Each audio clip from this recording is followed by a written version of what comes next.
जितना आपकी अमानत है, जहां जहां जरूरत हो वसूल कर लेना।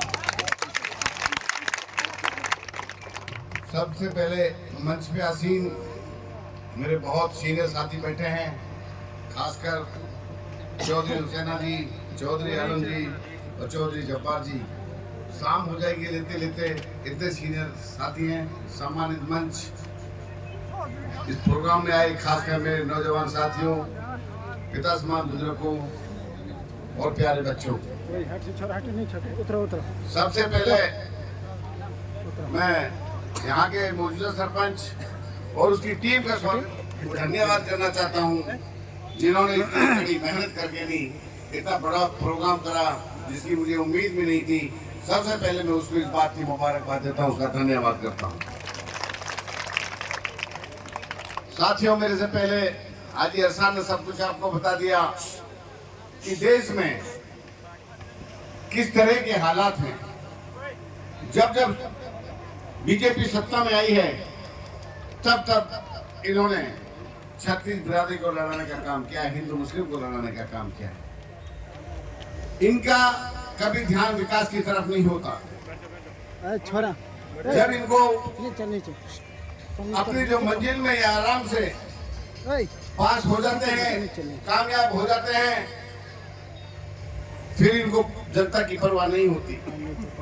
ये सिर्फ जो लड़ाई लड़ाते हैं, ये इलेक्शन के टाइम खास करके जहां भी स्टेट में इलेक्शन होता है उस तरह के इस तरह का माहौल पैदा करते हैं, हिंदू मुस्लिम का आपस में लड़ा के चुनाव जीत जाएं। मगर अभी लोकसभा का इलेक्शन हुआ है, आपने अयोध्या में एक एमपी का भाषण सुना होगा कि अब की बार 400 दे दो तो हम संविधान को खत्म कर देंगे। आया इलेक्शन, हमारे भाइयों ने जो भीमराव अंबेडकर जी से जिनका लगाव था, प्यार था, उन्होंने मोदी जी को और बीजेपी सरकार को बता दिया कि संविधान को खत्म करने वाला इस दुनिया में कोई पैदा नहीं हुआ जो संविधान को खत्म कर सकता है। उन्होंने ऐसी मार मारी 240 पे रुक गए, 400 तो बहुत पार है। और आज कभी किसी का समर्थन ले रहे हैं, कभी किसी का समर्थन लेके नहीं सरकार चला रहे हैं। उनकी हैसियत बता दी हिंदुस्तान में। इसी तरह से हरियाणा में पिछली बार सरकार आई थी बीजेपी की, अब की बार 70 पार। और वोट कितनी सीट आई थी? मात्र 40, बहुमत भी नहीं आया था। मगर एक जजपा के नेता ने पहले भाषण दिया था कि मैं कभी बीजेपी से समझौता नहीं करूंगा, मगर सबसे पहले उसने सत्ता का सुख भोगने के लिए जजपा पार्टी ने बीजेपी से समझौता किया और दोनों हाथों से दोनों पार्टियों ने प्रदेश को लूटने का किया। आपसे छुपा कुछ बात नहीं है। लेकिन जिस तरह से हमारा मेवात का खासकर बीजेपी ने हाल किया है, कहीं भी आज तक इतनी पंचायतें हैं मेरी विधानसभा में, तकरीबन 120, कोई सरपंच ये नहीं कहता हमारे को ये फंड देते हैं, विकास की बात करते हैं। बस रैलियों में ले जाने की, संगठन की बात करते हैं, दुहाई देते हैं, लेकिन विकास के नाम पर कभी इन्होंने हमारे से बात नहीं की। यदि विकास होता तो आप लोगों के सामने होता, नजर आता। अभी इलेक्शन से पहले कुछ फंड अलॉट किए थे, सरपंचों से एस्टीमेट लिए थे, टेंडर लगाए थे, लेकिन जैसे ही लोकसभा का इलेक्शन खत्म हुआ, रोड देखी कितनी आई, 72,000, तो सबके टेंडर कैंसिल कर दिए। ये ऐसी बीजेपी की सरकार की दोगली नीति है। हमारी जब चौधरी भूपेंद्र सिंह हुड्डा की सरकार थी 2014 तक, जो वो काम करके सिर्फ वही काम आज तक हरियाणा मेवात में है, कोई एक भी नया काम नहीं है। आपके सामने पॉलिटिकल कॉलेज बनाए, ITI हरियाणा की सबसे बड़ी नहूं बनाई, बस स्टैंड बनाए, मेडिकल नलन मेडिकल कॉलेज 750 करोड़ रुपए का आप लोगों को तोहफा दिया। उसके बाद बता दीजिए मुझे आज तक क्या काम किया। हम विधायकों ने सारी बातें आपकी विधानसभा में उठाई, कोई सी ऐसी बात ना जो विधानसभा में हमने नहीं उठाई, मगर इस सरकार को कोई फर्क नहीं है। 4 मार्ग ये रोड करने के लिए बाहर धर बैठे विधानसभा के लिए कोई परवाह नहीं। और यहाँ तक कि जब बात आई कि मेवात में हमारे भाईचारे को किस तरह से खत्म किया जा रहा है, जब उसकी बात विधानसभा में उठाई तो वो आपके सबके सामने आई। लॉ एंड ऑर्डर हरियाणा में बिल्कुल नामो निशान खत्म कर दिया था। रोज गुंडा राज, रोज मर्डर हो रहे हैं, कभी सोनीपत में, कभी बहादुरगढ़ में नेताओं को मारा जा रहा है, लेकिन इस सरकार को कोई परवाह नहीं। हमारे यहाँ इसी तरह से मेवात में भी इन्होंने भाईचारा बिगाड़ने के लिए कोई कसर नहीं छोड़ी। आपके सामने है, चाहे रवा की बात कर लो, चाहे शेखपुर की बात कर लो।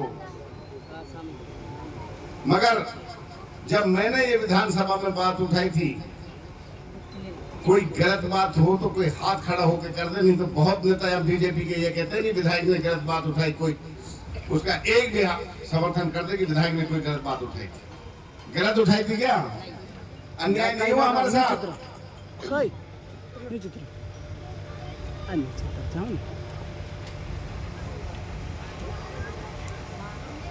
तो मैं ये कहता हूं कि अन्याय के खिलाफ लड़ना चाहिए या नहीं लड़ना चाहिए?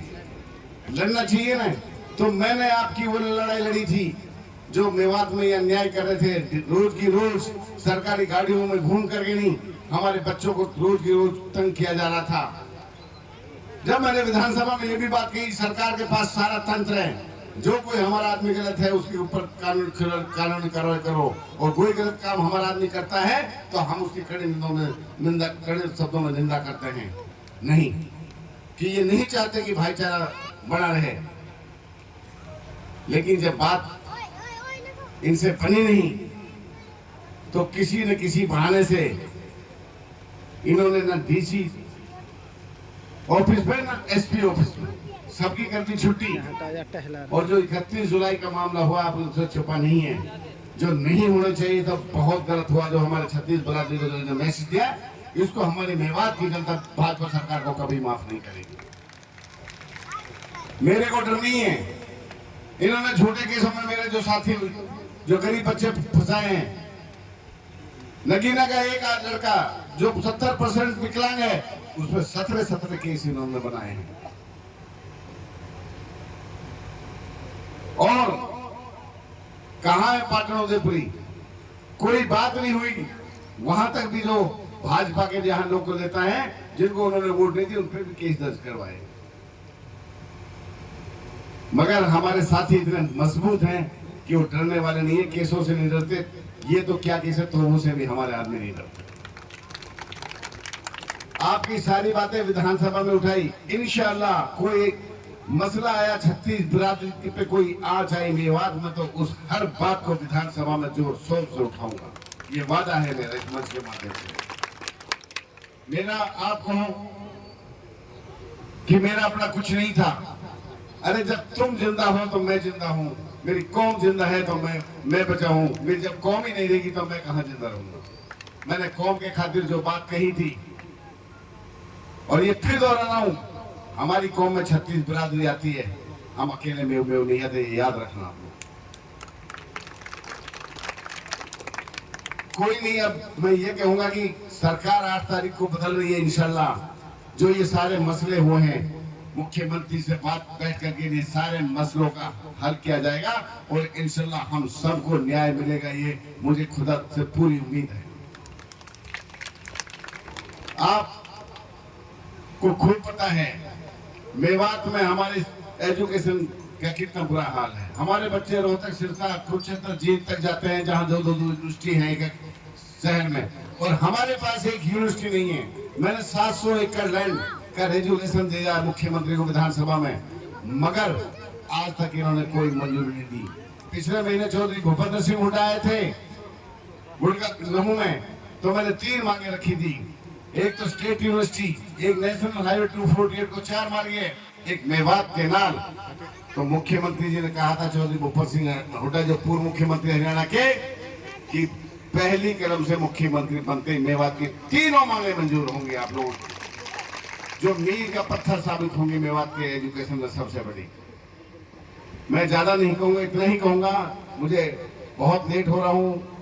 दीवा में भी प्रोग्राम है कि आने वाले 5 तारीख को आप मतदान का दिन है। 4 तारीख को जितने ड्राइवर है बाहर रोड सारियों को घर बुला लो, भाजपा ने जब लोकसभा का इलेक्शन था उस दिन 24 घंटे लाइट दी थी, उसका भी ध्यान रखना। आप आराम से सो गए थे, नहीं सोते तो आज राज बब्बर जी हमारे पार्लियामेंट मेंबर आपके यहाँ गुड़गांव से होते। उस दिन एक एक वोट बूथ पे पहुंचानी है, डरवानी है और वोटिंग करनी है 95, कम से कम 95-96%। कितनी? एक भी वोट नहीं रह जानी चाहिए। और 8 को रिजल्ट आएगा। हिंदुस्तान की पूरी नजर आप लोगों की सीट के ऊपर है, बीजेपी की पूरी सीट के ऊपर है। यहां तक कि मेरे मोबाइल को डेली सस्पेंड कर दिया जाता है, बंद कर दिया जाता है, फिर 24 घंटा में फिर दोबारा चलता है। मैं इन चीजों से हिम्मत नहीं हारने वाला, क्योंकि मेरी ताकत जो है मेरे सामने बैठी, मेरे दोस्त हैं, बुजुर्ग हैं, मेरे नौजवान साथी हैं, इनको मेरे से कोई अलग नहीं कर सकता।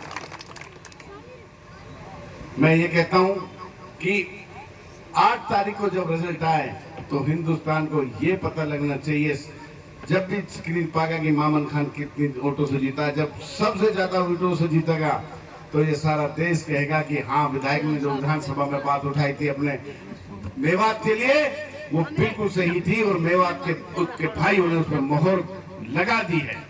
मैं उस दिन का आपका इंतजार करूंगा। बस मैं यही कहूंगा हाथ जोड़ के सब नौजवान साथियों से, ये इलेक्शन आपका है।